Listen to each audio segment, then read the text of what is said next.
What's up, peeps? Welcome back to Rebranding Safety. If you're new here, Rebranding Safety is changing the perception of health and safety. We're going to do that right here on the YouTube channel. We do that on the podcast as well. This video is a pod clip from a podcast. You can get the podcast Rebranding Safety on pretty much any platform. Just search Rebranding Safety.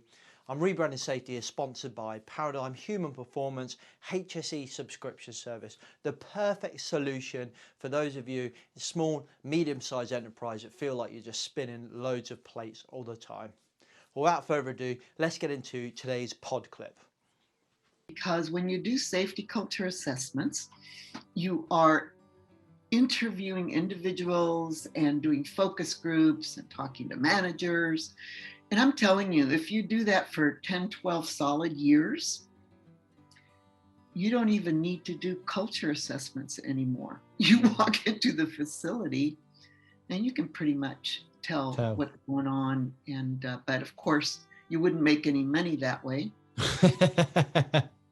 which I can attest to since I gave up doing culture assessments because people just really need those numbers. I guess because everybody's always asking, how are you measuring your success? So I started writing a lot of articles about safety culture, that it really didn't exist, that it was more like a junk drawer where managers threw things into when they didn't know what to do with them. Oh, it's the culture. But like, who really understands how to change a culture? I mean, I wrote several articles on it, and as I go back and read them, I laugh because they're so linear. You know, it's like change management, right? First, you set your vision, and then you assess where you are, and then you have to cross this bridge, step by step.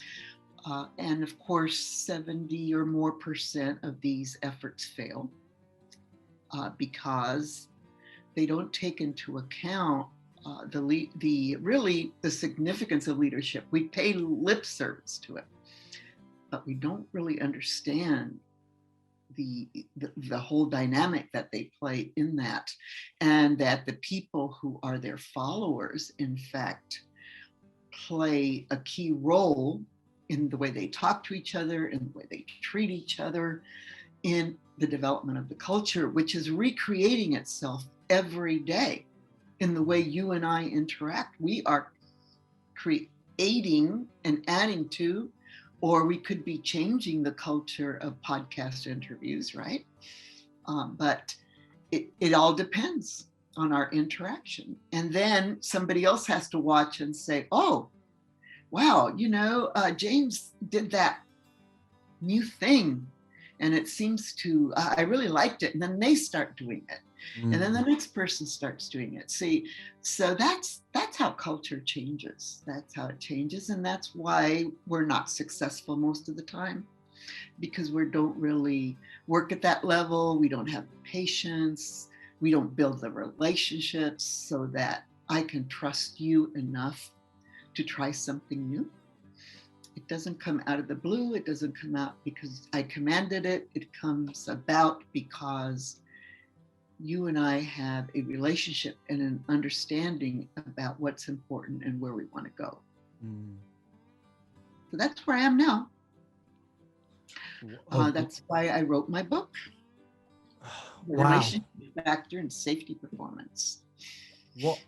What a little introduction that is. Firstly, to have a mentor of Ed Shine is like, could you have had a bigger mentor? Like, Jesus Christ, that's a huge guy to have as a mentor.